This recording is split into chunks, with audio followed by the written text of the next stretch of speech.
The following program is intended for an adult audience. It is separate from my work or that of any guest with any other entity. Welcome to the Education Upgrade Podcast. I'm your host, Jake Schulke. To support this podcast, please subscribe on YouTube and check out the links in the description.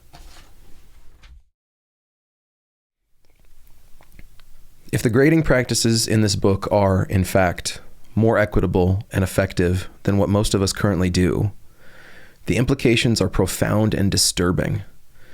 We may have perpetuated inequities in our classrooms and schools for years without realizing it. Our use of inaccurate and inequitable grading may have barred students from getting into the college they wanted, kept them out of honors classes, and prevented them from graduating.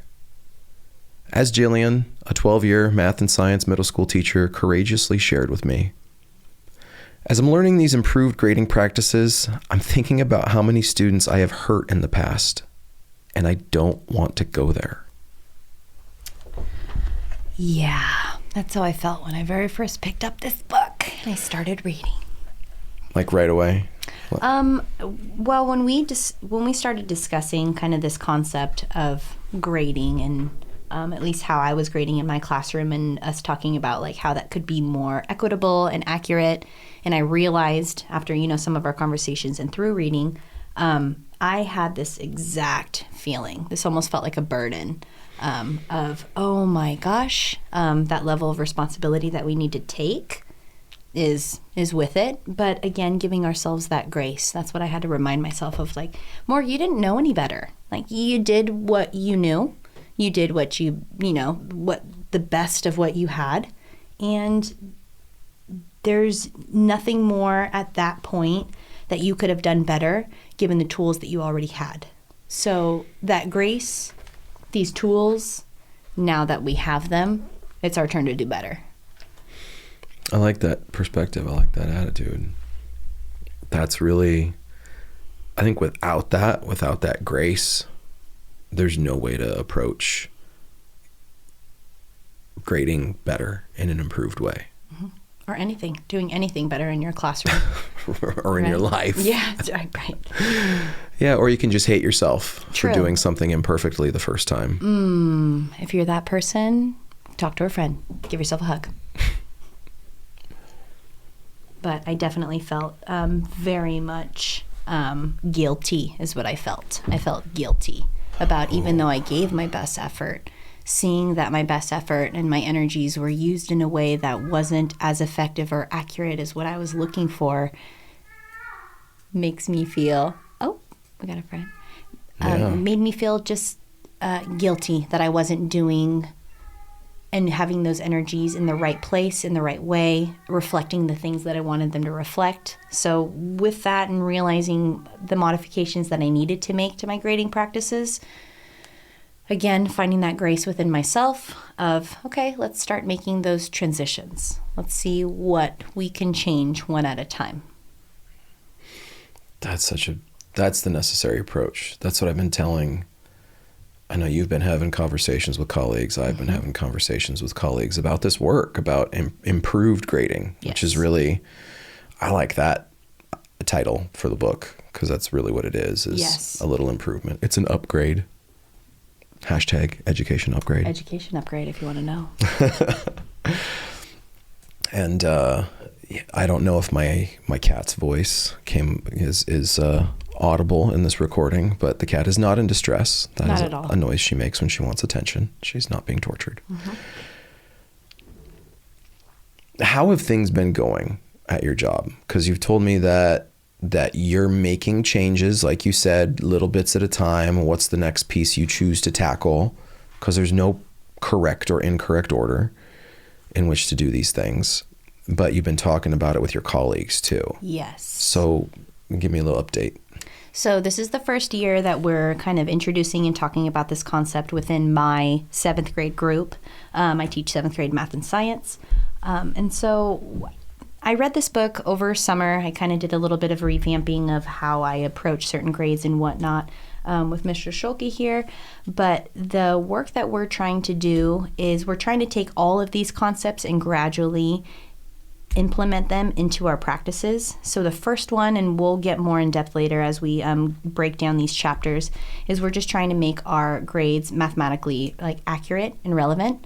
And that right here is our first big task. And again, we'll break down what that means of making our grades mathematically accurate and relevant later on as we talk. But that was our first big step of making it so that we don't, put zeros in certain areas, that we give a little bit more time for certain things so that students can demonstrate their understanding.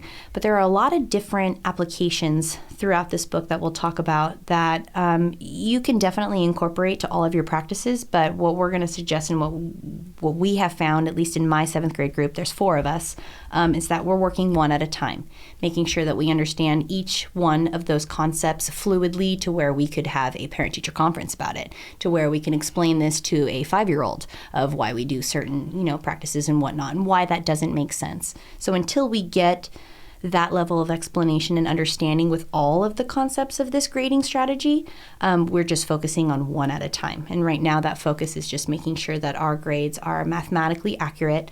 And again, like I said, we'll be breaking that down a little bit more of what exactly that means.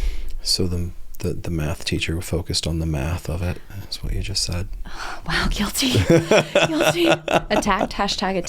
I did the same. The science guy wanted his data to be valid and reliable. Oh, God forbid. Huh? That's how I approached it, like we talked about before. Mm-hmm. But the chapter 1, which we're reviewing, today, is kind of an elaboration of the prologue in a way. It goes on from like the ethical and emotional why of like, why is this so important? And then a little bit of the logical, like examining your own data, like what does your grade even mean? Into some of the challenges. So chapter 1 focuses a lot more on like, okay, if you're going to do this, if you're going to read this book, if you're going to listen to this audiobook or do a book study and intend to change your grading process in some way, what kind of psychological barriers are you going to hit along the way is what I kind of got out of it, because it talks about our established web of belief, in that we believe certain things that are related to how we have determined to grade so far, believe things about children, about students, about school, about homework, about extra credit, about tests, about whatever. We have beliefs, because like we talked about before, it's not a class in the credential program. There's not, in the one I went through, we didn't have a class on grading, and it could be a whole like 3 to 5 unit semester class, just the science of grading. I didn't get that in my grad program either. Really? No, there was not one single. There were talks about how to grade in regards to simple calculations, how you can estimate something, but in regards to creating a rubric, creating a truly reflective assessment, that wasn't broken down for us to be able to bind together. We did a really good job of being able to take those standards and break them down to lessons, but from those lessons, we weren't taught how to assess the lessons that we teach. So that's part of what I really enjoy about this book. It's a little bit of a burden at times, depending on how you see it, in regards to the work that I didn't know that I'm going to incorporate into my practice. But it takes time, and we're doing it one step at a time. So are you saying, it sounds like what you're saying is there's a burden of time and work to absolutely revamp your assessments or other parts of your curriculum in a way that now you know that your grade is meaningful and helpful and improves your relationships with the kids and improves their work. And at the end of the quarter, you know that your grade is going to reflect what that kid learned or didn't. Exactly. What they know. It's a hard thing to confront if, I'm having the same, so in my school, I'm having a similar experience. Okay. I've been, my colleague and I were kind of, she's the lead for our 8th grade science team. She's the lead for our 7th grade science team. I'm the lead for our 8th grade science team. Okay. And we have both been grading with a lot of the practices that are in this book. Cool. She's been doing it longer than I have. I picked it up last year. And so this year, we got our whole department on board, which for perspective, we're a huge school. We have 8 science teachers at a 7-8 school. Like we're grade 7 and 8, but we have 1,300 kids. So we have 8 science teachers. That is to teach very large. one middle school. Yeah, it's crazy. It's crazy. It's hard. Yeah, it can be challenging because it's a lot of people, most of whom are more experienced than I am, that have been doing it a certain way for a while. Mm-hmm. And they believe that it's worked for them. Yes. And it has. No doubt. They have taught a lot of kids a lot of stuff and had a lot of success and helped a lot of kids on their, educational journey. But some of those beliefs surrounding the way they've been grading are very established. Okay. And so to come in and try to have a conversation about re-examining small things like the value of extra credit or going to different kinds of assessments or whatever, not having participation in the grade book. Yes. Some of those conversations are difficult, and we went from having difficult conversations to, as a department, we're going to a grading practice that is uniform and very well aligned with some of the practices that Feldman talks about in here. Very cool. But it's been a challenge for sure. Okay. People have all of the trepidations that Chapter 1 talks about. And anybody that hasn't, read it, like, buy the book. For God's sake, go buy this book. Please. Yeah, get your... So helpful. It's so good. And it's made to go in order, but it's also engineered in a way that you can use it kind of a la carte. Like you can really... And that's one of the things he talks about at the end of Chapter 1 is how the book's assembled. And you really can, if you really just want to know what the research on extra credit says, you can go straight to the extra credit chapter and read just about that and say, okay, have, cognitive scientists studied extra credit and what it actually does pedagogically? Does it have an effect on learning? Is it good or bad or neither? So if you're interested in a specific thing, extra credit or participation, motivation, incentives, whatever, you can grab a chapter of the book and dig in. I mean, I'm going in my 7th year of teaching, and just as Jake said, the way that this is set up is very incremental. Of you start with one and you can get all the way up to the final chapter, and it all builds on one another. So if you're a newer teacher and you're listening to this and you're trying to figure out the most accurate way to grade, I highly recommend starting from the very first page and reading all the way through to that final chapter. And for those that do have a little bit more experience, maybe you're in your 7th year of teaching and you're like, I already have a couple different systems. If you're trying to figure out the buy-in here, go to the chapters that reflect where you're questioning, read that, pick it apart, see if it makes sense to you. We'll be explaining that as we talk further along, but everybody can take something from this as an educator, no matter how many years of experience that you have. But my recommendation, again, for those that are newer to teaching is to start from the beginning and read it all the way through. Don't pick and pull different little pieces and whatnot if you don't have all of that level of experience. It might be a little bit hard to think of how to apply that. But for those that do have that level of experience, maybe you have a few years that you've been trying to grade or working with the system, go to the spots that really are calling you, that maybe you struggle with within your own practice, and you'll find the buy-in fairly quickly. I totally agree. It's not an all or nothing thing. But what I found is once I learned one thing, it would lead me down a path to the next thing.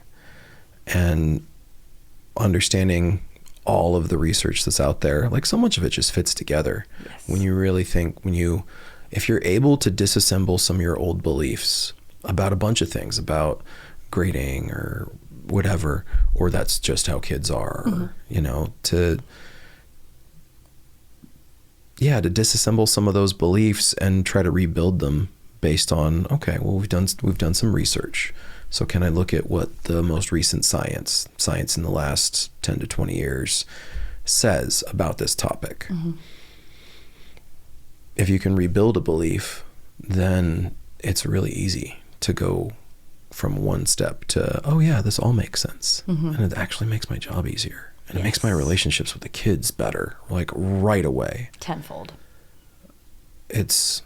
We had an assessment in class today, hands-on skills-based assessment because I do science. Okay. And multiple choice is just multiple guess. Sure is. Yeah, we don't do any of that. Who's the luckiest? I don't play that. So we had an assessment today, but just explaining the process to the students, how this is going to affect your grade, what the process for a retake is, what resources you're allowed to use during the assessment.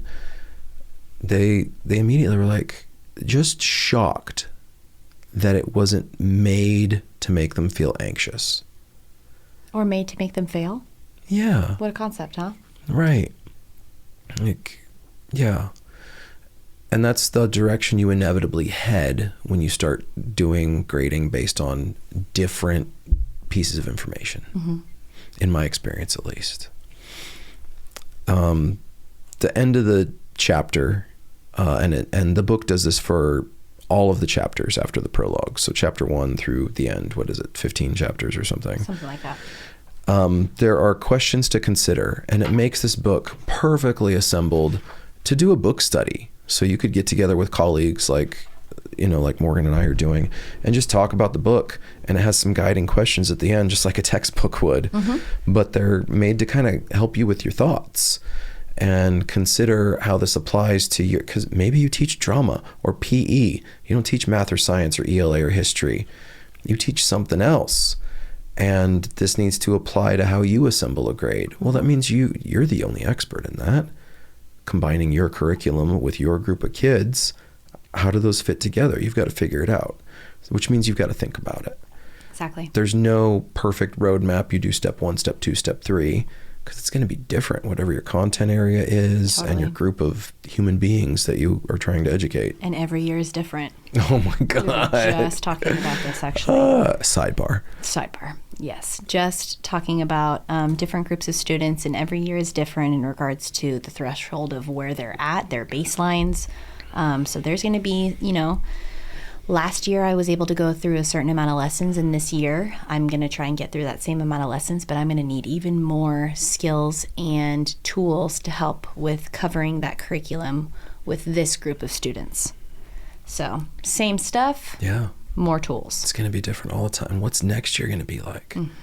Because the way I've been able to rationalize it, like understand it almost a little scientifically, talking about it with colleagues, the kids that came in this year, I have 8th graders. Okay.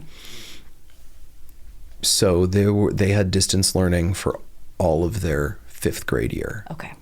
So if you had to imagine a 5th grader, imagine whatever, a 10-year-old, and all of the social and cognitive and emotional and intellectual development that happens during those 365 days, or whatever, the 9 to 10 months, that school year. That 180. That is supposed to happen, and remove that part of their development, just skip it. What would that look like? And that's how they're presenting. Yes. With those kinds of social, behavioral, emotional, cognitive deficits. Yeah, gaps. Well, they're going to say gaps. Yeah, let's not use a deficit mindset. I like it. Okay, gaps. But gaps, yeah. That maybe missed, but we can still fill in. There's nothing wrong with them. They're human beings that went through an experience out of their control. Yes. But that's where they're at. Yes. Absolutely. And you're seeing the same thing. You've got 7th graders that never had 4th grade. Yes. I'm seeing a lot of social and emotional gaps. I bet. Really, that are just hitting in regards to how we respond to certain topics in conversation, how we communicate with each other, how we're able to handle our own interpersonal issues, X, Y, and Z. It sometimes feels that even though I'm dealing with, at age, 7th grade students, we still have 4th grade problems that didn't ever get fixed. I agree. So it's just those types of lessons that they didn't get, or they didn't have the environment to get in regards to that traditional school setting. So they might have had siblings to where they had that type of experience at home, maybe those super present parents, but that's not the case for everybody. So for 98% of our students, they had those 4th grade social experiences that just maybe, didn't happen at all. Yeah. Yep. I'm seeing the same thing. And I'm noticing a divide, like a dichotomy. Okay.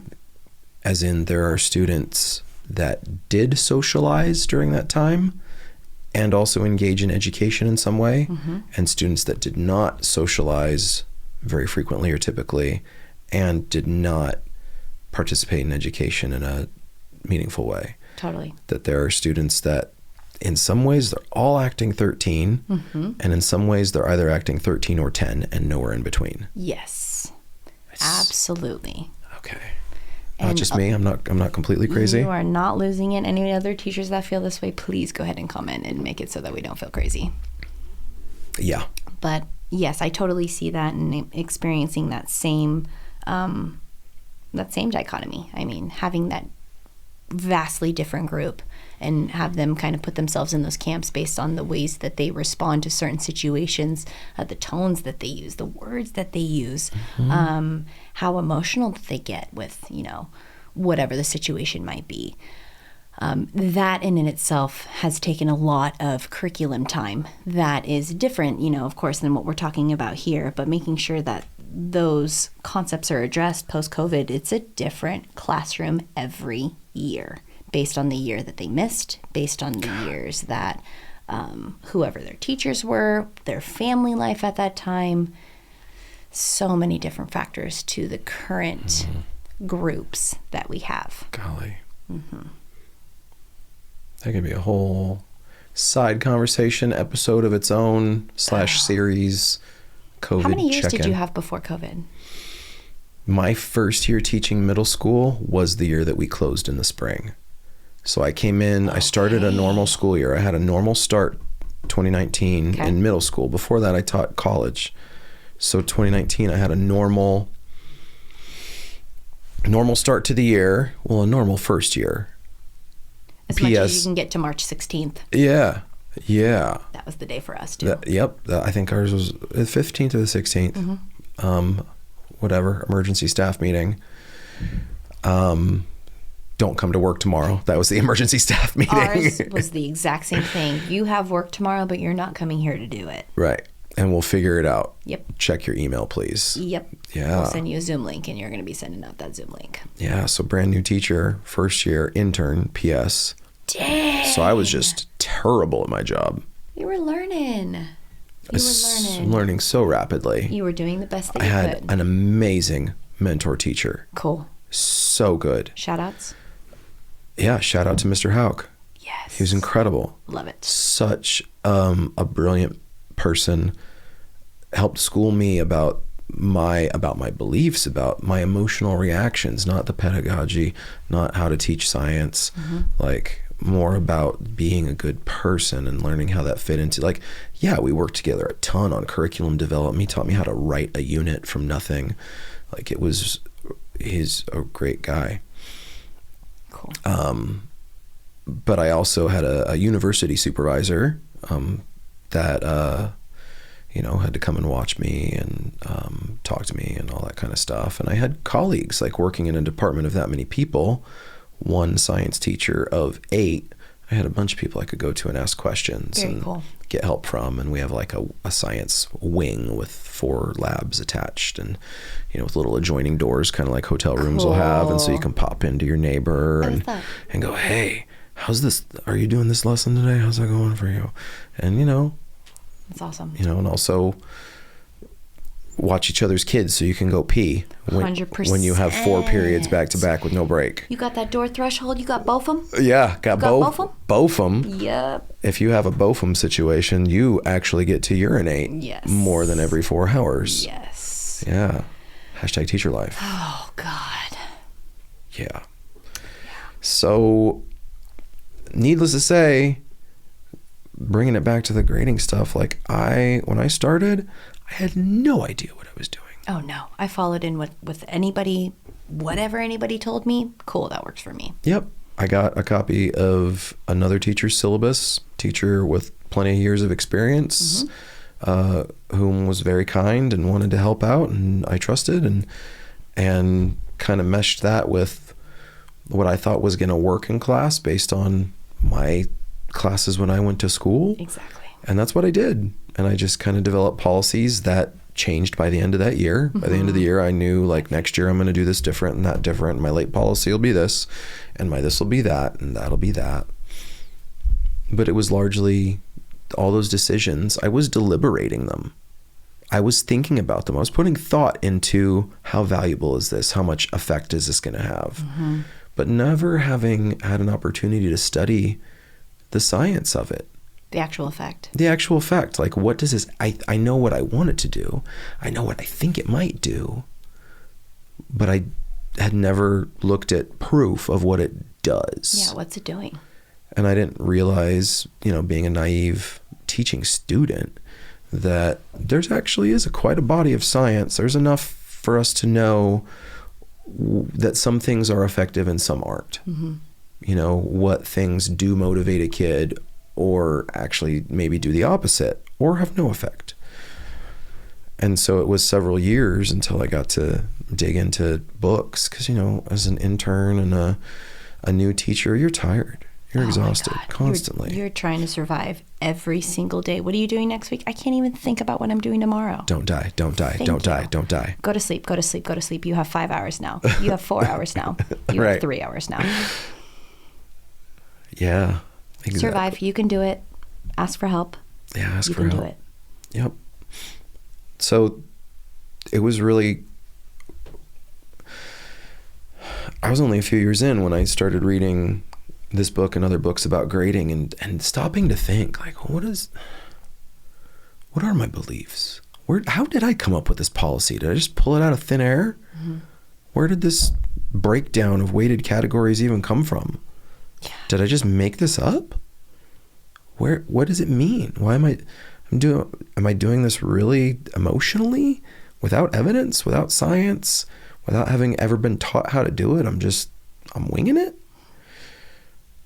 Oh my God. I've taught hundreds of kids. Oh my God. That burden. Yeah. And now I'm thinking about individual kids. Mm-hmm.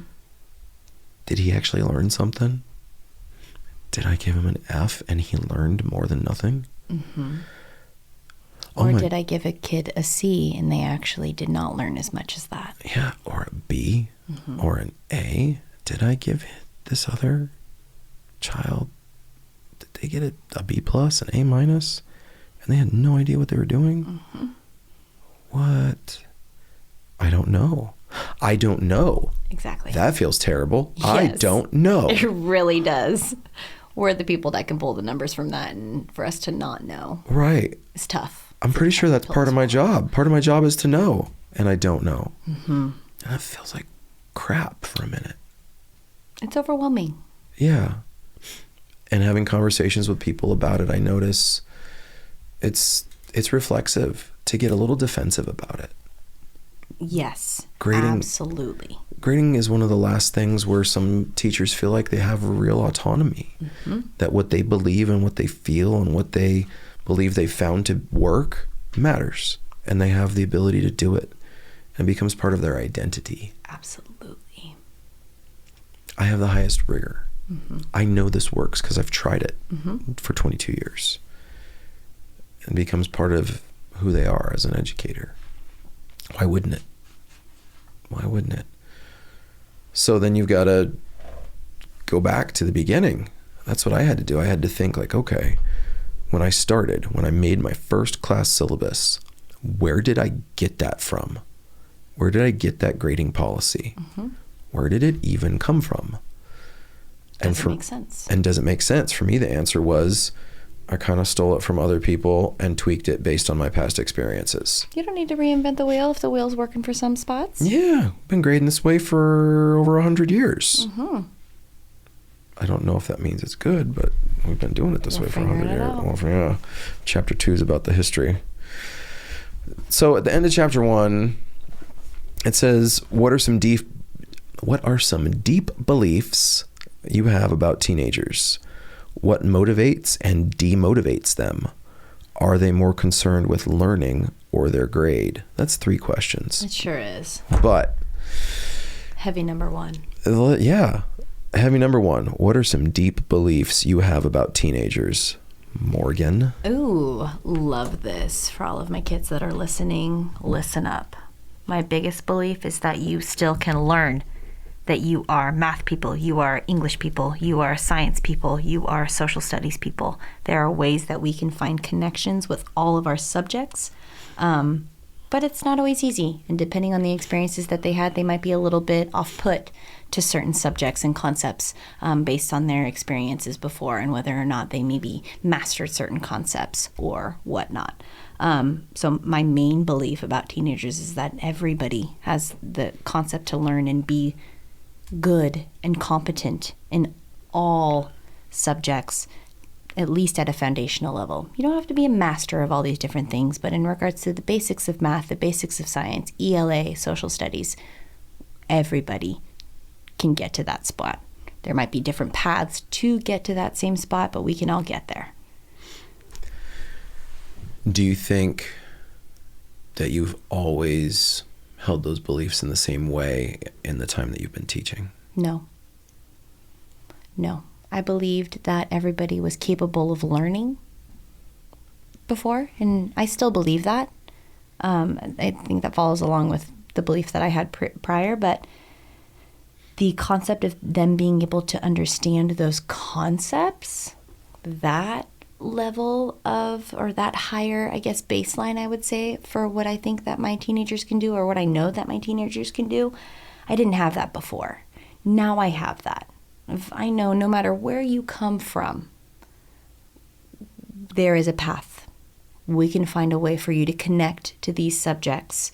Again, maybe not at the level that is what we consider mastery, but for those that say I'm not a math person, because I hear that a lot, that is a lot of what I hear of like, oh, math's not my thing. I like to write. I like to read. I like to learn history. I get that. You probably do. You're probably really good at it. But you also can be good at some numbers. You also have the ability to learn these skills. And so my belief about teenagers and having those abilities, I really kind of want to stress that because they don't necessarily have that within themselves. When they get to being a teen, they already kind of classify themselves as certain types of people, and they're kind of putting themselves into those classifications. So me being a math teacher and hearing that you're not a math person, I will never believe you. I'll help you. I hear that a lot too.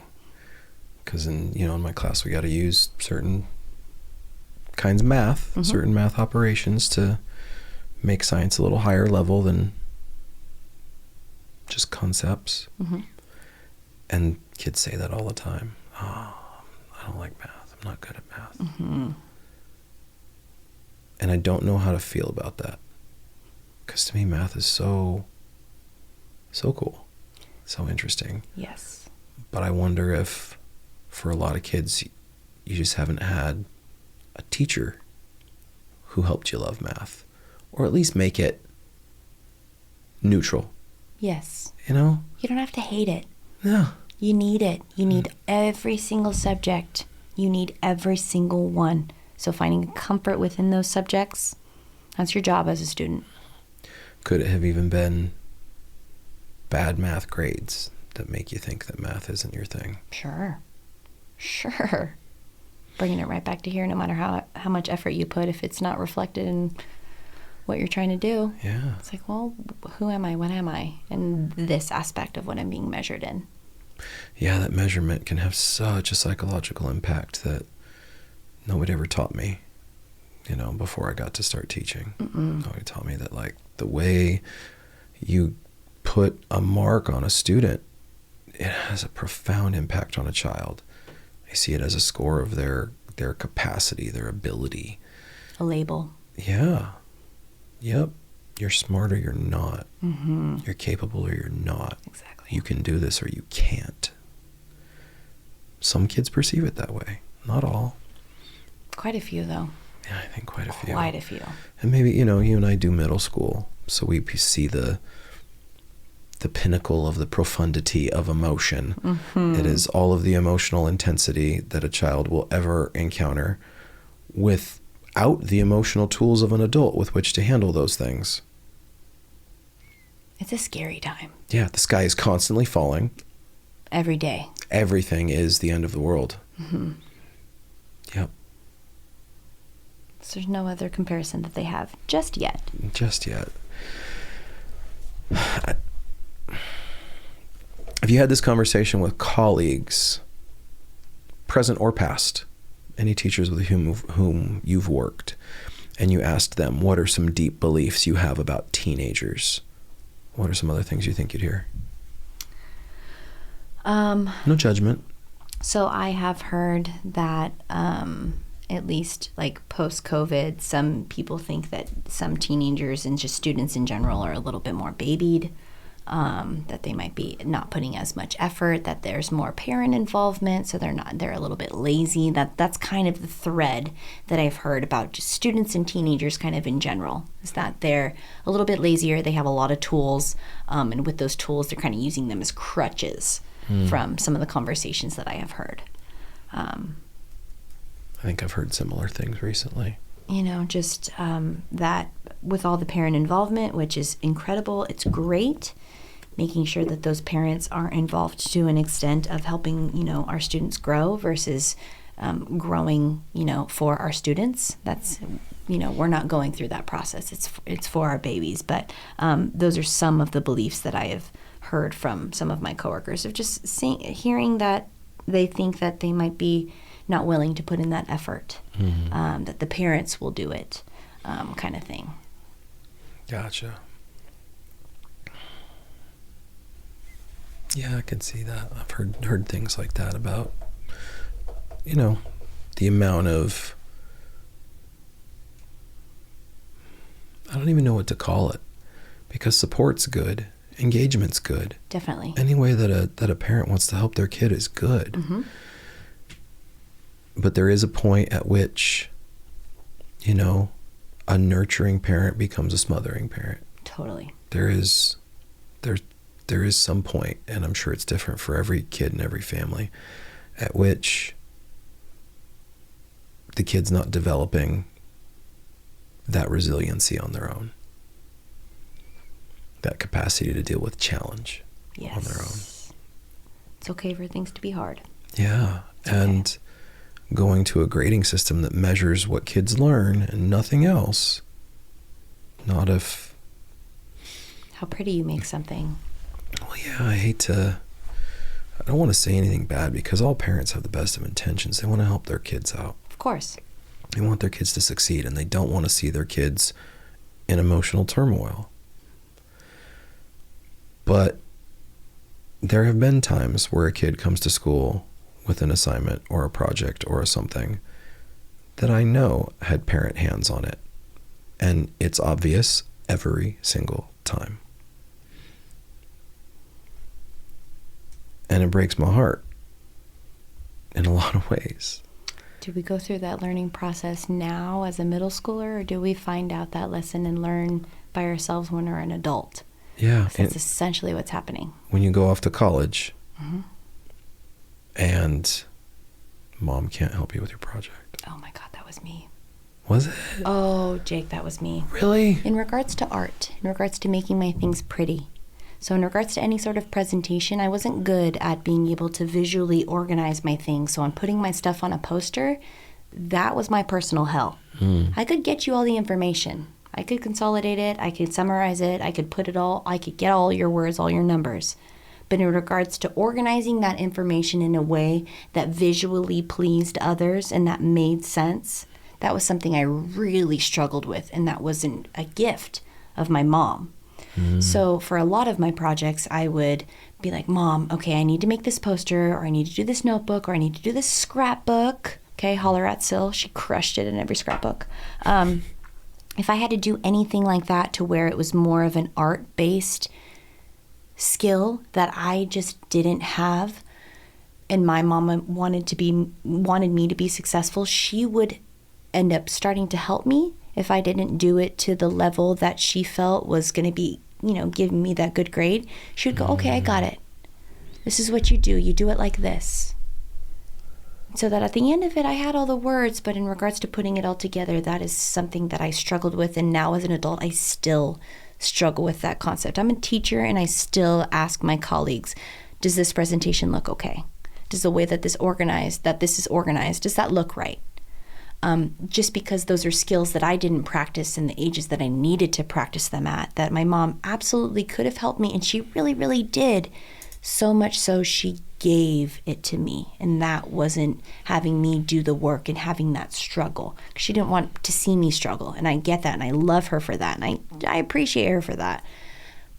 But there's a fine line, and it's really hard to find that fine line as a parent. So I completely empathize with your struggles. I am a child of a parent that was a super duper helper. And there are absolutely ways to help your kid without giving your answers to your student, to your kid, so that they can learn those skills. Showing, letting them do. Don't do it yourself kind of thing. Mm-hmm. Almost like a Socratic method of teaching, where you don't tell them anything, you just ask them more questions and watch them figure it out. 100%. Screw it up, fail safely, do it imperfectly the first time. Exactly. So I had that parent. I get it. That's so valuable. It can be crippling as an adult to be afraid of doing something imperfectly the first time. Mm-hmm. I still run things by my mom. I still run them by my mom. I run things by people. Mm-hmm. Yeah. So I get it. The way I started doing this podcast, like, I knew I wanted to do it. I knew it was important to me. I knew I wanted to do it. Mm-hmm. But I had to have a friend call me and say, hey, I'm coming over and we're going to record something. I don't care if the room's ready. Cool. Like, we're going to figure out how to hook all that stuff up, and we're just going to hang out and record a conversation. Love it. And we did that multiple times. Cool. Until I figured everything out. And what now takes me 2 hours took me 40 the first time I did it. And it was terrible. It's okay. It takes a couple of those experiences, but it doesn't take a lot of them. No, it doesn't. No, the first one took, 40 hours. The second one took 12. Mm-hmm. Now they take 2. Learning curve. Yeah, learning curve. And I think that's a huge lesson to learn by itself, is that it's okay to suck at something at first. Mm-hmm. But if we don't have in our classes the freedom for safe failure, if we don't have opportunities for test retakes, if we don't have tests that accurately measure what kids know or don't know, intentionally measuring the things we intend to measure, and kids don't know if they get it or not, and we don't know if they get it or not, mm-hmm. then how can we support that journey of learning that, like, hey man, learning is hard. Yeah. And the first time you do something, you should expect to be terrible at it. And there's some things you're going to be terrible at for a while. Yeah.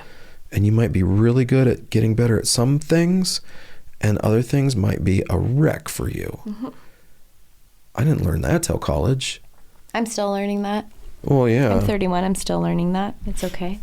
Like, I went to college, and you have a class that's like very different from other classes you take. Yes. And this is super common among people that go to college thinking they're doing pre-med. Mm-hmm. I'm going to be a doctor because my family told me I'm going to be a doctor. Mm-hmm. And they major in bio until they get to calculus Or OChem. or OChem. Those are the two. Organic chem. Were you a major changer? I was a bio. I started as bio, and OChem is what did me in. I didn't like it. I couldn't find the connection and passion to it. And that was the same semester that I was taking my education and psychology classes. It's a class that's so different. And for me, having the right instructor in OChem made such a huge difference. Huge. About the ways that they graded mm-hmm. and the ways that they taught based on what they wanted to assess that we understood and understood how to do. Mm-hmm. And really, it was the stuff we're talking about, unpacking this book. Like, what are you grading me on? Like, what is this about? What mm-hmm. do I have to know and know how to do? Mm-hmm. And all right, now that I know that, now how are we going to get there? Like, how do we show that? Yeah, not having to make it a mystery. Like, what do you want me to know how to do? Like, I can figure out how to do it. It's hard. Organic chem is hard. Yes. I had to study for that class in a different way than I ever studied for a different class. Mm-hmm. I think that's why it wrecks people. They take that, or they take like second semester calculus, and they figure out like, oh my God, I don't know how to learn this. Mm-hmm. And they translate that into, I can't. Or I'm not that type of person. I'm not that type of person. My brain isn't good at, I'm not good at that. Mm-hmm. I could never do X, Y, Z. And I feel about those adults the same way you said you feel about kids. Mm-hmm. Yes, you can. 100% you can. Absolutely. You can get there. If you can get into college, you can pass OChem. Mm-hmm. If you can get into a college, you can pass organic chem. Yep. You can pass calculus. Yep. You can finish your pre-med track. But like the majority of pre-meds change their major to something not natural sciences. I went from bio to psych, the big flip and switch. I mean, that's not like other BA majors. It's not like I went from bio to whatever, something liberal arts, you know, which is a very common teacher degree. Totally. Very well suited to educating, especially in a broad range of things. Yes. At my school, a lot of people went from bio to management or communications, business, things like that. A lot of people would go to psych because it's still a scientific field. Totally. You just don't have to take calculus or organic chem. Take some statistics for psychology. Thank you. Yeah, super duper common and nothing wrong with it. But I think those things that we're seeing in adults, in 20-year-olds, I think they start when they're 10-year-olds. 100%. I think how they're scored, I think it affects their brains in such a profound way that lasts forever, potentially, or at least a long time, and influences the way that they interact with the whole education system through their adulthood. That kind of makes it necessary for us to have the freedom to re-examine our own beliefs about these things. Absolutely. To understand that, hey, when I went through the credential program, whether it was 2 years ago, 20 years ago, it doesn't matter. They didn't teach me about the science of how grading affects a kid's brain. Mm-hmm. Nobody ever taught any of us that. Yeah, I don't. If it is in a credential program somewhere, great. I can't wait to talk to those people and know more about what they're doing. Yes. And bring it, hopefully, to the people that work in where I live. That need to hear it. That need to hear it, to everyone. But I know it's not common. Because it wasn't in mine, it wasn't in yours. You know, I've talked to professors from other programs where it's just starting to become part of the curriculum. Cool. But we didn't know. We can't hold ourselves at fault. We deserve a little bit of grace. Yep. And we deserve to give ourselves the freedom to go, hey man, just because you believed this before doesn't mean you have to believe it now. Exactly. You can re-examine some new evidence and look at it and go, okay, I at least am curious enough about this to take another step forward. Yes. And if you're at that spot right now, you're listening to the right podcast. Well, let's hope so. I know we can be verbose about it, but I'm super passionate about it, obviously. We want to cover the bases. Yeah. Man. And we're still on question 1. What motivates and demotivates teenagers? Are they more concerned with learning or their grade? Oof. Thoughts, madam? Okay. Motivates and demotivates. Motivates success socially. So wrong. Talkies. Hot Talkies. Talkies, not Cheetos. 100% some snacks are motivating. But in regards to if you don't have access to snacks or if you have a lot of allergies in your class and you're not bringing food into the classroom, success in front of their peers is a huge motivator. Not only success privately, but success in front of others. Putting the correct number on the board of a math problem, being able to do that work and show our peers, that's a huge motivating concept. And I mean, 6 one way, half a dozen the other. If we're not able to do those things and we can't do them not only with ourselves, but we can't do that with our peer, that's a huge burden that's put on students, that put them on themselves of, I can't do this, I'm not that type of person, because this is difficult to me, that's just not how my brain works.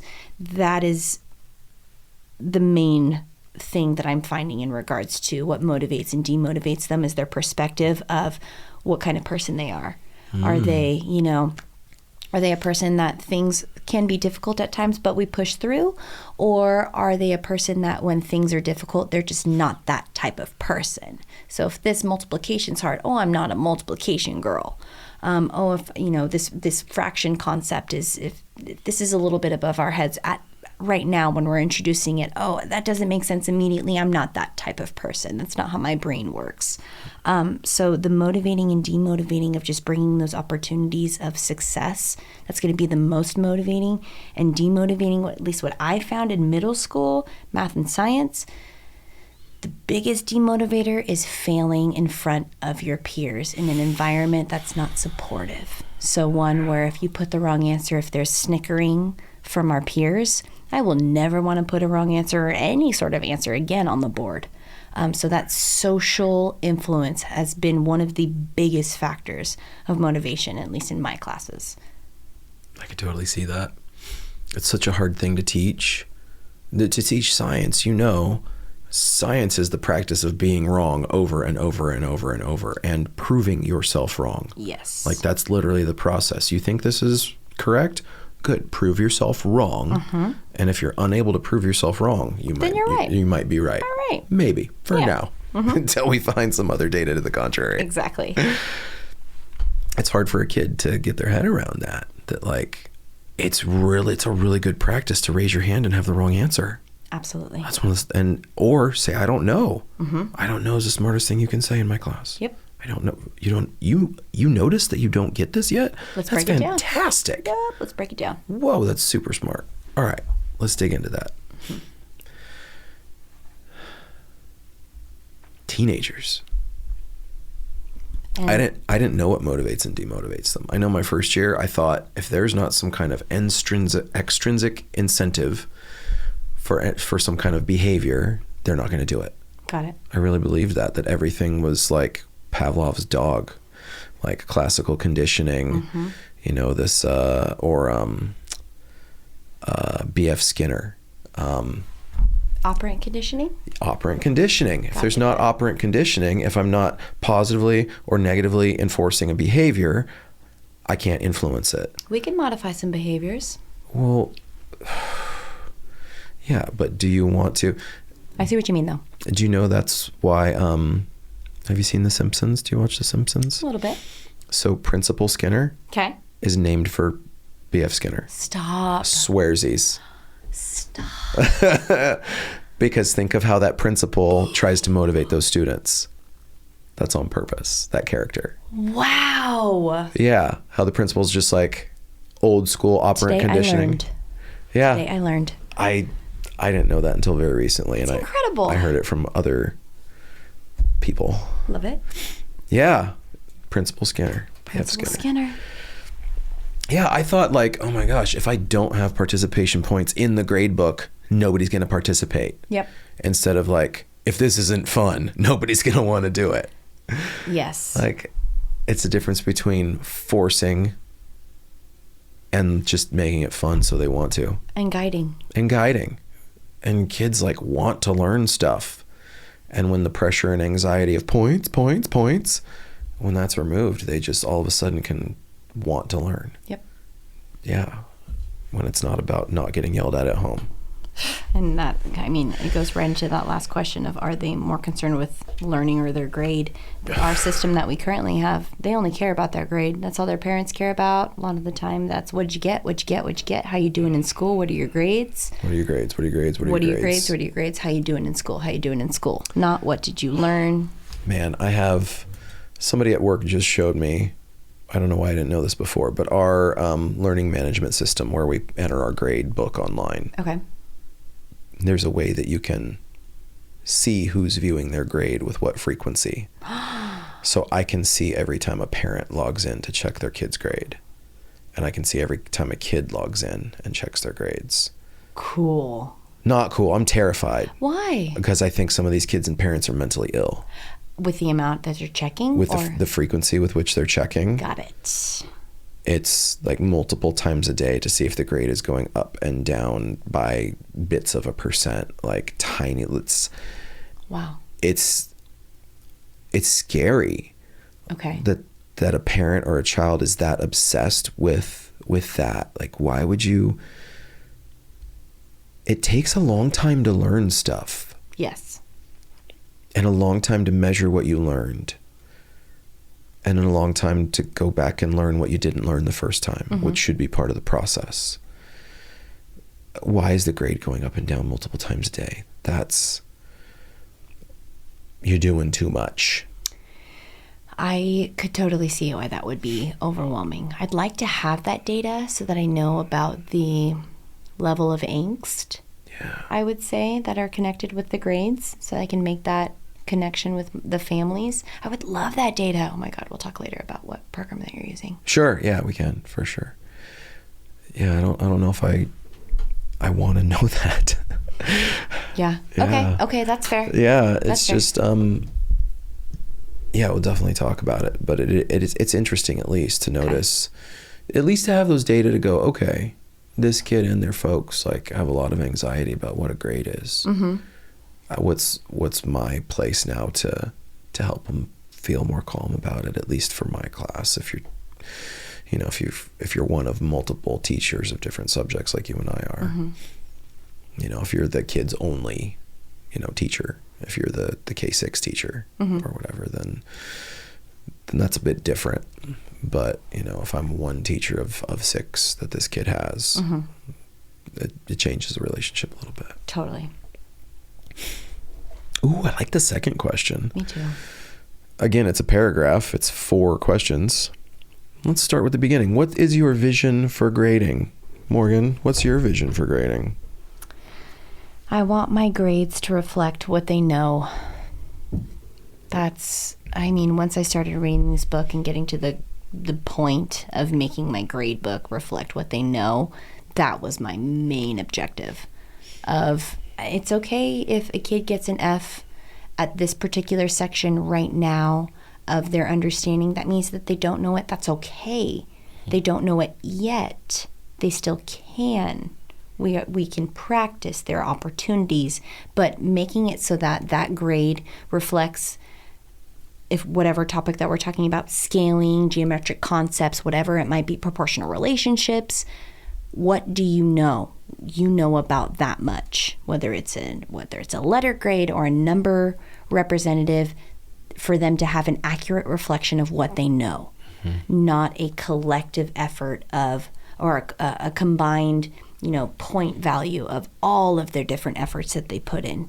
I want it to be focused on your grade reflecting what you know. End of story. Yeah, where did we arrive? Exactly. What do we know? What do we not know? What are our gaps right now?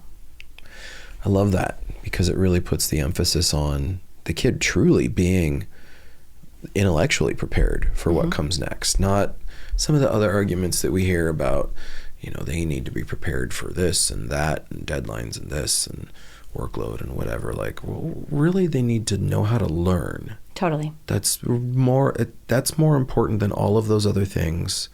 I don't see how there could be an argument against that. And be willing to learn. Yeah. Know that they can. Be willing to learn, to know how to get there, to notice when they're not learning. Exactly. Like, how much more valuable is that than anything else you could come up with? They need to know how to, whatever. I totally agree. That's my vision. I think I'm on a pretty good path there, but it's work. It is. But it doesn't have to be all done at once. That's what's so cool. Agreed. Whatever little piece comes first comes first. What do you wish grading could be for students, particularly the most vulnerable populations? Man, that's a good question. What do you wish grading could be for them, the most vulnerable kids? I wish it could be a tool rather than a determining factor. So using that again as, okay, this grade reflects what I know, but it doesn't mean that that's the type of person that I am. It's not an absolute. So it's what you know right now versus what type of person you are. You're not a C student. You got a C on that particular concept. What else do you need to know? That generalization of trying to make.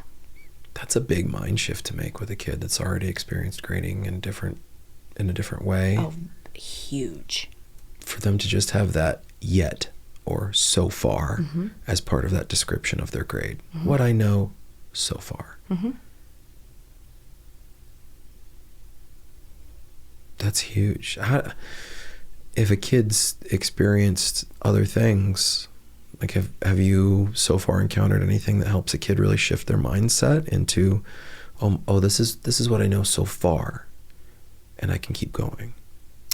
We did it's a graphic organizer. It's called a KWL. You familiar? Yeah. Know, want to learn, have learned. Yeah. Exactly. We try to incorporate those for students that are struggling with that concept of bringing it back to, okay, well, what do you know about this? What do you want to learn? We keep that document, and at the end of that cycle of learning, when they're, finishing that cycle, then we fill in that learned category as a reflection of where we started, where we wanted to be, and where we're at. And so that particular graphic organizer is what I have used for students that are kind of along that lines of like, I can't make that connection. It's like, well, you've already done this. You've done this yet, I don't know, kind of thing. And we were able to go through, whatever our process was to learn this math, to learn this science, so that now look at this L that was completely blank before. We had no idea what to fill in here. And now all of a sudden, that's the biggest column that we have. Yeah. So giving them that opportunity to have those moments where they reflect on what they know, what they want to know. And at the end of that learning cycle, okay, well, what did you learn? Look at where we started. Look at where we finished. That is the process of yet. I like that. That's really, I've used those before, KWL charts, and even, picked them apart, put the KW at the front of a unit, the L at the end. Yep. And, that metacognitive reflection is so valuable for the kids. And taking the time to do it in class. You have to do it in class. Yes. You can't ask them to do it at home. No. Do it in class. Take that time. Have them reflect. Have them volunteer and share those reflections. This is your time to teach, especially when you're in these really crucial teenage years of not assuming that they have that knowledge and that they have that lesson understood. Go through it with them. Well, you get the opportunity as... everybody knows our job is, you're a mental health clinician, you're a clinical psychologist, you're, insufficiently trained and licensed to dig around inside a human being's brain and try to modify it, which is what we do. That's our whole job. Get inside your brain and rewire it. Yep. You have an opportunity with the kids to really coach those moments of reflection, of metacognition, to positively reinforce that, to guide those thought processes in a productive way, so the kids' relationship with education is now different. Yes. They notice the value in having learned, not just complied. Yes. That's, for a good system of grading and assessment to work, I think that's got to be a part of it. Totally. The reflective piece. Which, interestingly, is not something that's super emphasized in this book as much as the other stuff like valid assessments and, how you score things. Man, couldn't agree more with you right now. There's so many more questions. What do you wish grading could be for you? I think you already commented on that a little bit. So did I. Just accurate? Yeah. Just accurate, reflective of what we're doing in class. Useful data. Useful data. I can tell, are you meeting standards on average, exceeding standards on average, nearly meeting standards on average? I want to know that for sure. As simply as I can possibly make it for myself to discern. I don't think I need to notice the difference between a 72 and a 73%, but between a 2 and a 3 or a 3 and a 4. Exactly. Where are you at? In which ways do current grading practices meet those expectations, and in which ways do they not? By current, I think that means historical, traditional, whatever you want to call them. So I guess think about how we graded a couple years ago. Okay. So the way that I graded a couple years ago is I tried to do the same type of setup of what I experienced in regards to there being absolute deadlines for assignments to be turned in, or else you either don't get credit or there's a certain amount of percentage lost each day that it's late. Same thing with, you only got one opportunity to take a test. There was no retake. I don't remember ever being able to take a retake when I was in school. Having extra credit was something that I definitely could participate in within my classroom, and that's something that I incorporated in my classroom as a teacher too, because I felt that them putting in an extra effort, although maybe not necessarily math related or science related, then putting that extra effort into my classroom or to my, my idea of my classroom, I wanted to give them credit for that. And so I would give them, I articulate whatever kind of points that I could and put it in whatever grade that I felt that they needed it in, whatever one was maybe a little bit lower than the other, or whatever one they maybe put that extra effort into.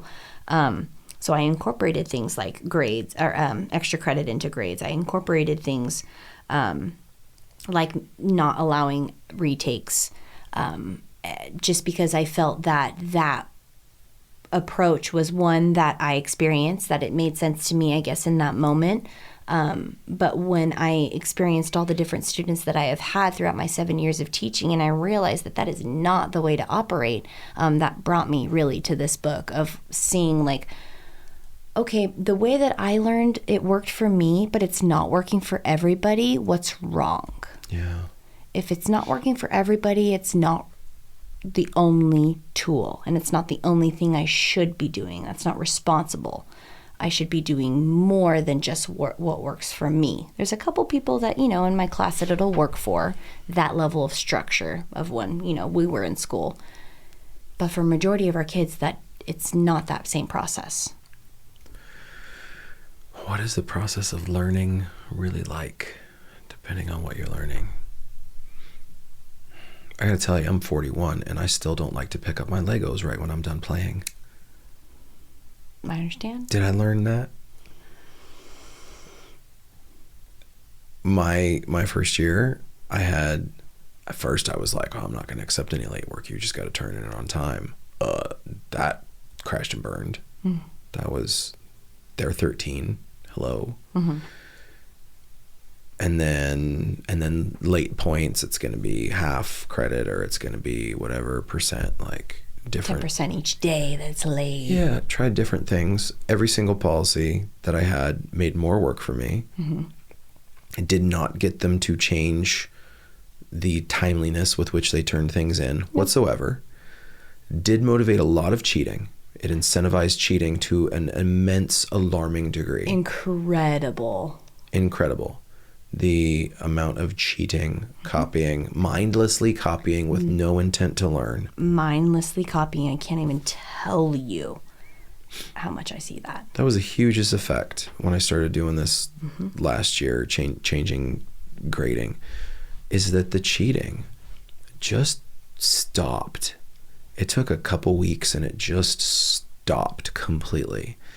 And kids would tell me that they hadn't finished something and they'd ask for clarification. Or they'd tell me, hey, I'm sorry, I don't remember this from yesterday's lesson. Did we go over it? It's probably my fault. And 9 times out of 10, it'd be because I didn't cover it sufficiently, or it was right at the end of the period when they were panicked about getting out on time. Or something that was not their fault. And in the past, they would just like make something up, copy whatever, and not learn it. So what was I accomplishing? Nothing. Nothing. You're getting your grades turned in for your boss. That's it. That's what I was doing too. Yeah. And I thought it was going to motivate the kids. It doesn't. It doesn't. From TK through grade 12 through adults, it doesn't. It doesn't. Real incentives in life for deadlines definitely help, because some deadlines are real. If you don't pay your bill on time, then there's a late fee. Absolutely. If you wait 3 months, then they shut your electricity off. There's real penalties for things, but very few things are hard deadlines, one and done, no chance for a do-over. Very few things. Very few. Very few. And those things that are, they're a big deal. They're a big deal. I just had to go online and set up my student loan payments again. Bless and release on that one. Bless. Positive vibes. Vibe check, everyone. Okay. Good. All right, moving on. The third question, I think we've already talked about a lot. What brings you to this book? What are your goals for reading it? How will the way you read it help or hinder you from realizing those goals? So I came into this book in my 6th year of teaching. I was just about to start my 7th year. I was talking with you in regards to how to make grading easier. Being a math and science teacher, grading math papers, it's not as difficult as necessarily, or time consuming, I should say, as grading an essay, right? So trying to make my practices more effective, that was what I was looking for first. And then when I started doing the research and seeing not only are these practices more effective, but they're more accurate in what they reflect, that was my buy-in. I first wanted to have a more effective grading policy and structure to show that what I was teaching, my grades reflected that. And I didn't necessarily feel confident in that. I would feel that the grade that I gave students, incorporating extra credit, incorporating all of those extra things that we can, use to beef up their grade, and having them feel proud of their accomplishments and things like that. I rode that high with them of, sure, we accomplished this, what we thought of was an A. But as I continued learning and as I talked with my colleagues and peers and thinking about not only, what my colleagues and peers are saying, but what my test scores for my state test are reflecting, and seeing that my grades in my classroom don't match what my kids are getting on the state test, that in itself was a red flag to me if something's not right. Either these state tests are garbage. I don't really like them, don't get me wrong. But they have some sort of measure. There is a little bit more of a science to it than the structure that I was using within my classroom of being able to assess what they truly know. So, don't get me wrong. I don't like state tests. They're not my favorite. They are a measure of something, and they were at that point a little bit of a better measure of what my students knew than what my grades were. And I wanted to flip-flop that concept. I wanted to be a better reflection of that. Yeah, totally agree. And I didn't have that before. Samesies. We get it. Hashtag samesies. Get it. I agree about the state tests. They shouldn't be your only data point by which you make decisions about anything ever at any level, as a teacher, as a parent, as an administrator, as a superintendent, as a governor. It can't be your only data point. Period.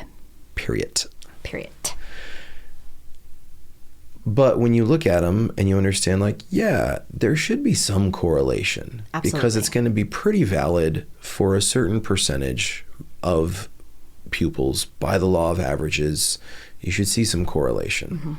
Kids that know their math operations should be doing better, both on the state test and in their math class.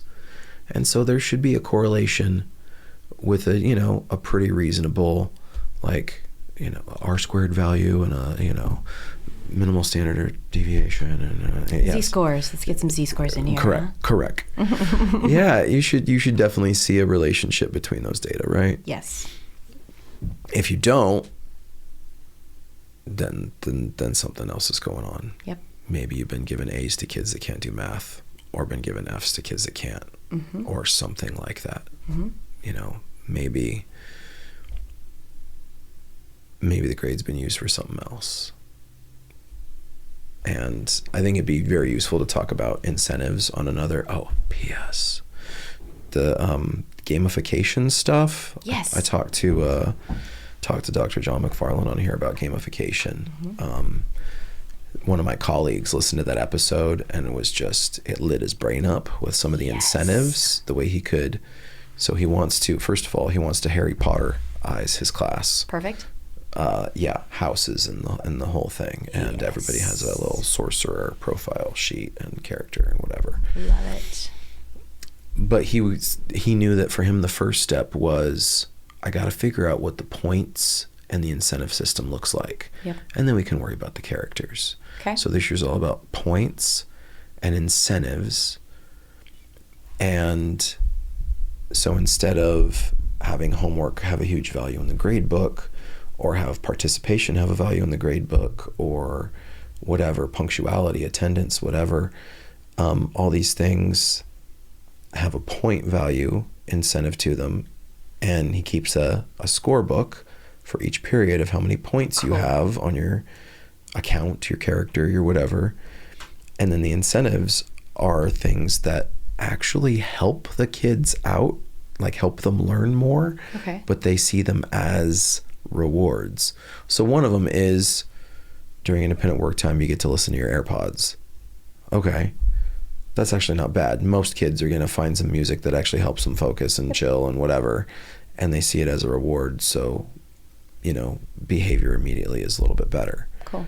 But what did they have to do to have enough points to get that incentive? Well, they had to participate and do their homework and, whatever. I love that. Show up to class on time. I love that. So just to get them to the point where they're allowed to put in one AirPod while they do their independent practice, they've already improved their learning process. Yes. Other things, partner quiz. Quizzes are formative anyways. And if you're talking about the problem with a friend, is that helping you learn it better? Absolutely. Who's going to choose a partner quiz? Maybe somebody that's a little weak on that concept and needs to work on it a little bit. So by getting that in the points to spend on that incentive, they already have gone through a lot of steps to improve their learning process, and now they're improving it even more by spending their points. So it's a double incentive. You're like doubling this kid's learning. Do I hear buy-in? Buy-in? The way he's thought it through is I can't wait to talk to him maybe closer to the end of the school year on here about I can't wait to hear about it too. The whole thing. Yeah, and he's doing it all with 8th grade math. Stud. He is a stud. He's a stud of a math teacher. Okay. Shout out to the stud, whoever that is. Oh, he's studly. Excellent. Yeah, all right. Question 4.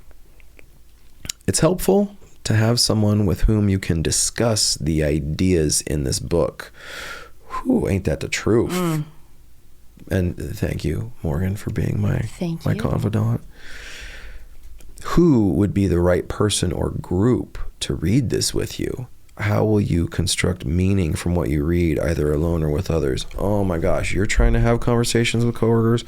I'm trying to have conversations. Yes. Sometimes people come to me to start the conversations, but I'm like frightened of like, if I say the wrong thing, I don't want to offend anyone. Exactly. Nobody's doing anything wrong. Yeah. But you are, but it's not and you don't want to lose that traction too of like, I don't want to share something with you to where you're completely turned off to what I'm trying to share. Totally. I don't want to come in and say, hey, by the way, for 10 years you've been doing it wrong. Like, no, not at all. We're all doing what we got taught how to do. You did your best with what you knew. Yeah, totally.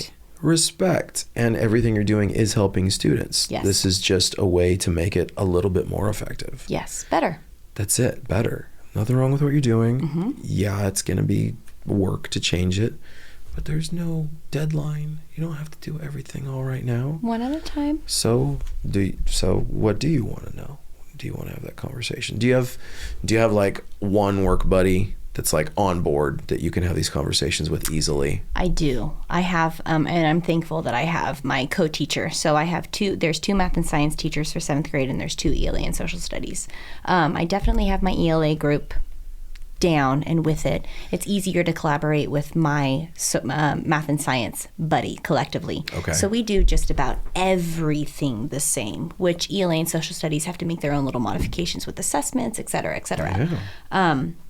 So when I read this and discuss this, first I read it by myself. I want my own opinion from my experience. Again, I'm coming in, this is my 7th year of teaching, so I have a little bit of an opinion to give based on the experiences that I have. My co-teacher, my other 7th grade math and science teacher, he's 20 plus years of experience. So although I have us talk about, we first digest this information independently, we collaborate every weekend just about to say like, hey, how you doing this lesson? Hey, how you setting this up? What's your rubric look like? Do you have your retake done? How'd you set up your retake? Oh, I already made it. Let me go ahead and send you the one for the unit that we're doing. You can work on the next one. So first and foremost, I try to digest this information by myself. as well as my partner, and then to collaborate with said individual, the person that I'm working closely with in the group that I'm working closely with. That's really cool. I've had some other conversations with, teachers in different grades, but the main effort that I'm putting is between this level of, conversing that we're having and breaking down the book. Yeah. This is helping me with giving the direction and guidance that I have for my 7th grade group back at my campus. But those are the people that I'm working with closely, and the ones that can help me as well as I can help them. Those are the people that are probably going to give you the best advice and the most effective perspective to work with.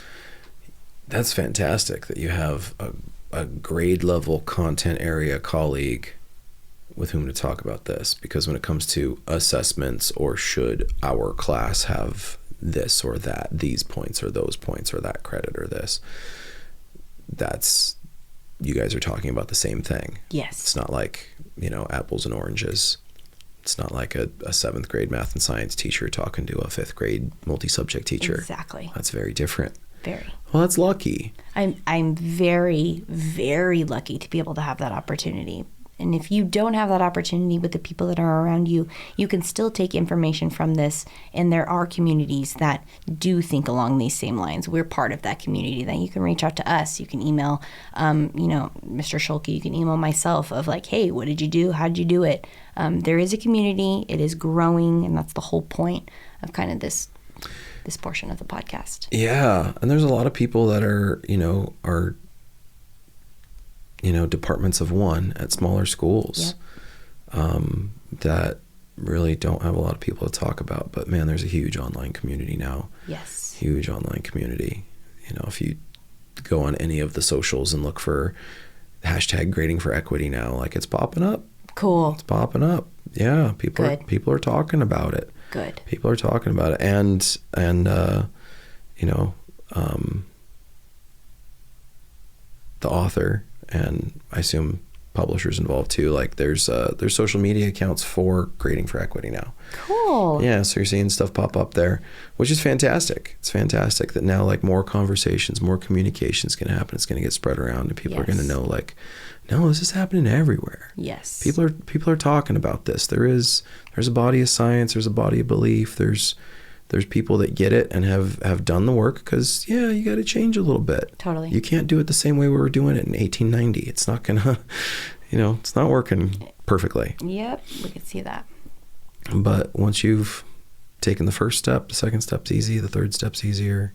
It's not a big deal.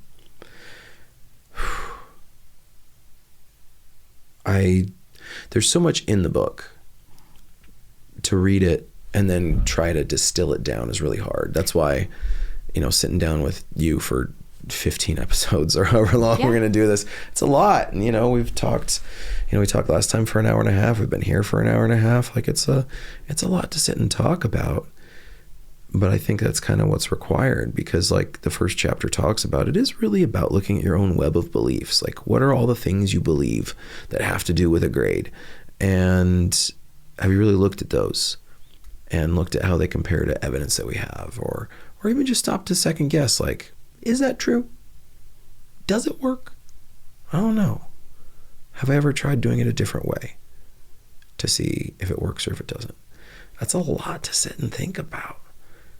To, especially if you're not used to safe failure. Totally. Or if you're not used to having the opportunity to have a do-over, have a retake. Yeah. If you didn't have retakes to do this, to have a retake at grading, that could be a lot. It is. It was definitely overwhelming. But if you're already in the concept of how you can get better, you're already in the right mindset. I think so. If you want to get better, you're in the right spot. God, and it immediately improves the relationships with the kids. Immediately. When they realize, like, oh my God, I'm safe with you. Like, I'm never going to be a failure in this class. Mm-hmm. No matter what. If it takes me longer to learn this, I'm not going to feel stupid with you. Yep. Oh my God, it's huge. Huge. What was it, Rita Pearson? You don't learn from people you don't like? I get it. I don't. I learn what I don't want to be. I learn what I don't like. But in regards to, am I hearing your message? I don't know. Facts. Mm-hmm. Last question. For teachers, which of your grading practices do you believe best support learning? Why? Which of your grading practices are you most open to reconsidering? And why? That why is a big one, because maybe you're really open to reconsidering something, but why that thing and not the other thing? I mean, when I saw this question and I was reflecting on it, one of the things that I had picked up, at least that one of my grading practices that I was proud of that I saw, that was one of the strategies here, was doing some sort of test correction or remedial work, right? What you don't know is not just what you don't know, but like, can we learn from what we don't know? Yeah. You can. Cool. Oh my God, you know more now. Cool. Let's give you a better grade. Let's give you a better score for that. So those practices were things that I felt like, yes, they're working. Getting that opportunity to have that relearning. One of my concepts that I had before was extra credit. And that is something that I have not had a part of my practice this year, of not incorporating different opportunities for extra credit that I provided for my students last year, that although I feel guilty that I'm not, providing those opportunities for the students this year, I don't feel nearly as guilty because I know that what I'm doing is reflecting what they know. At the end of the day, what I'm doing is reflecting what they know. It's okay if they don't know certain things. My job is to help them as best as I can, and my job is to tell their parents and them what they know. Yeah. That's my job. That's what I'm being paid for. Totally. Not whether or not they turn in Kleenex boxes on time. Kleenex boxes. Right. Man, I've had some really good conversations the past couple weeks with special ed teachers. Cool. Resource teachers and even special day teachers, teaching special populations of kids. If you don't have the data to know how successful a kid really is being in the general ed curriculum, you can't really figure out how to help them the right way. Not effectively. Not as effectively as you could otherwise. But when you have data to know they are learning to this degree of meeting the standard, to this degree of mastery, they are able to achieve this intellectual boundary. When you have those data, all of a sudden you can really tell, like, is it working or is it not? Are these accommodations working or are they not? Could this kid be suffering from a learning disability we haven't yet noticed or not? And without those data, when we do things like, I want to, all these different things that basically pad the grade, participation, extra credit, things that seem like they're recognizing a child's effort and that might positively incentivize and motivate them and recognize them for working hard, because dang it, they are, and they deserve to be recognized for working hard. Totally. Is that helping or is it harming? That's the burden. That's the burden. To know, all right, if I give this kid a D-, because they really are learning almost nothing, is that gonna help them or is it gonna hurt them? It's in the approach and the setup. Now we're trying to create a setup and an approach to where giving that kid a D is not the definition and the label that they are a D student. It's that they only understand that level of material now. They know this and they will know certain things. It's the yet concept. The yet. It is the yet. Do you think there's value in even figuring out a way to re-examine the language we use, because we say giving them a D? Ooh. How did you give it to them? You're just measuring something. 100%. I think there is value in saying, because You don't give the outside temperature 76 degrees. Nope. It just is what it is. Nope. You measure it. In my years previous, I gave students grades. Yeah. Now, this year, students are earning the grades that they receive. Yeah. I've helped give a lot of grades in my day. Samesies. But now I'm finally getting to the point that I'm not giving anything. It's all an earned experience. Yeah. So I love that. I love that perspective. Yeah. Because kids really see it that way. Totally. That they're earning whatever the grade is from you. Mm-hmm. That they don't necessarily see it in what I've seen in kids. Like, they don't always see it as a measurement of what's in their brain. It's something that you're getting from the teacher. Mm-hmm. You know, it's part of that system of threats and rewards. We are the end all be all. Yeah. And they've got what do I have to do to get an A? Yeah. We got to learn that material. For sure. I liked this chapter. Well, it's good. I mean, it is a whole lot more of the prologue really is, why should you read this in the first place? Why should you care? This one is more like, all right, if you care, what is it going to take for you to be able to do it? Why do you care? Why do you care? Because to change the way you grade, you have to be able to change a belief.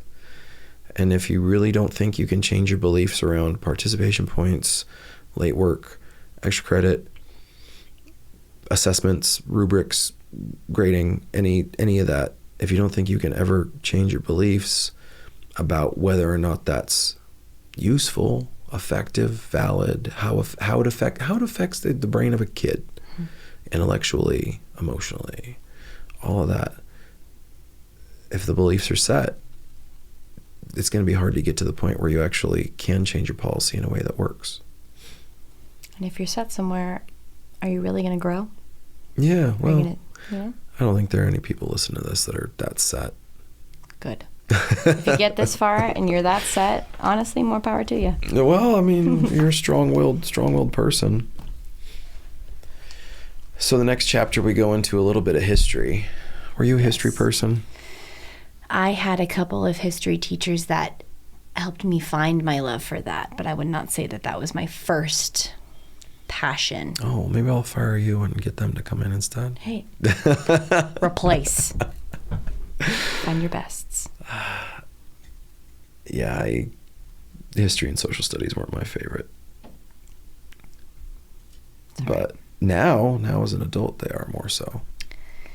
Yes. But we get to talk a little bit about Prussia, which is actually where my family's from. Okay. Yeah. Cool. So that might be interesting. Definitely. So next episode's all about that. Brief history. Until then, I hope that people are able to listen to this, and I'd love to hear comments and hear stories and get emails and DMs from people about any little thing you're doing. Totally. Any little change you're making that had any kind of effect, even if you just want to chew me out, that's fine. You know, me too. I'd love to hear it. It's a collaborative effort. Absolutely. Again, the book that we're reviewing is Grading for Equity: What It Is, Why It Matters, and How It Can Transform Schools and Classrooms, by Joe Feldman, one of our California peoples who I've never met to date. Maybe someday. In time. Yeah, in time. I'm sure he'd be a cool dude to talk to about this stuff. So cool. Yeah. To get the book, there's a link in the show notes. Check it out. Anything in closing, Morgan? Until next time, cheers, everyone. Thank you for watching and listening. We plan to bring you new episodes regularly to continue studying this book and others. To support this project, please subscribe on YouTube, follow on Spotify, and of course, we appreciate all of the likes, reviews, and comments on your favorite podcast platform. You can also buy this book and others using links in the description. Thank you again for your time and attention.